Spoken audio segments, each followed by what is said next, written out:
Another comment. Michael, I've been enraged lately. Why do we succumb to these politicians, these propagandists who are misleading us? They're the reason there's so much grief. You can clearly see the effects: bloodshed, people killing each other, and everyone hating each other. All this is because they're egging us on. But everything, after all, is illusory and fake. We die for their lies as they get fat. They make lots of money off our bloodshed, their children roll in luxury, and they too are doing well. I want to ask you, why are we giving in? Where is our basic reasoning? Where is our fear? We don't have any basic reasoning. As for the fear, we are so lost we don't feel it. So they can just manipulate us. They can do anything. But a person still feels it. There's so much pain in all this. People feel it and still fall for it. Of course. Really? Yes. What is this mechanism that... This is politics. They are not just manipulating people, but entire nations and countries. By any means, they know how to brainwash people to the point they will even follow them to the slaughterhouse. What do they find in us they can trigger and throw us into hell? What is it? They control our little egoism, and thus, we succumb to it. It turns out they're specialists? Indeed. So they know what you keep saying, that a person is an egoist. They know it. They know it very well and use it. Is there a way to resist? Dimitri is actually hoping you may have a solution, a way to resist all of it. What can we do to overcome? Only if we truly understand our nature and how we are led. Then will we be able to free ourselves?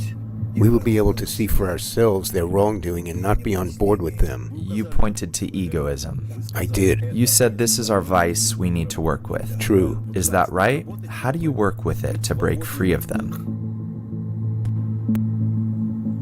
I think to do so, we just need to understand that good relations between us, between people, are above all other benefits they try to bribe us with.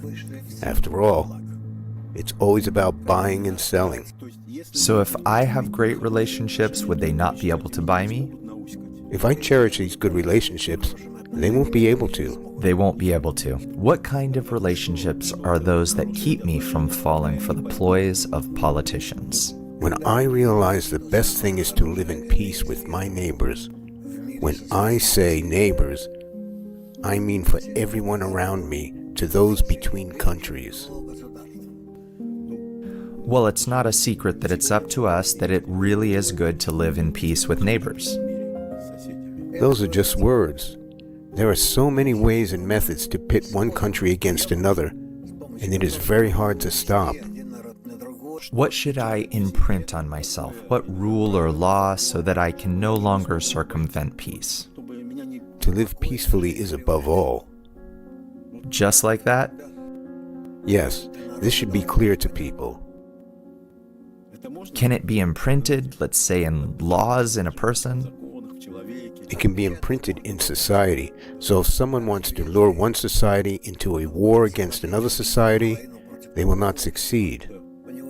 Do you think it's possible to accomplish? Yes, peace above all. This should be our goal, our most important aspiration.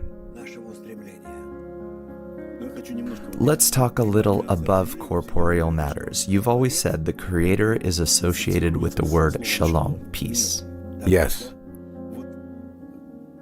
That's what you're saying, that we're kind of attracting this state, right? You can attract a good state to yourself, gain confidence in yourself and others, and to unite so we cannot be separated or crushed. Would this then be called the upper force dwelling among us, the upper one? Yes.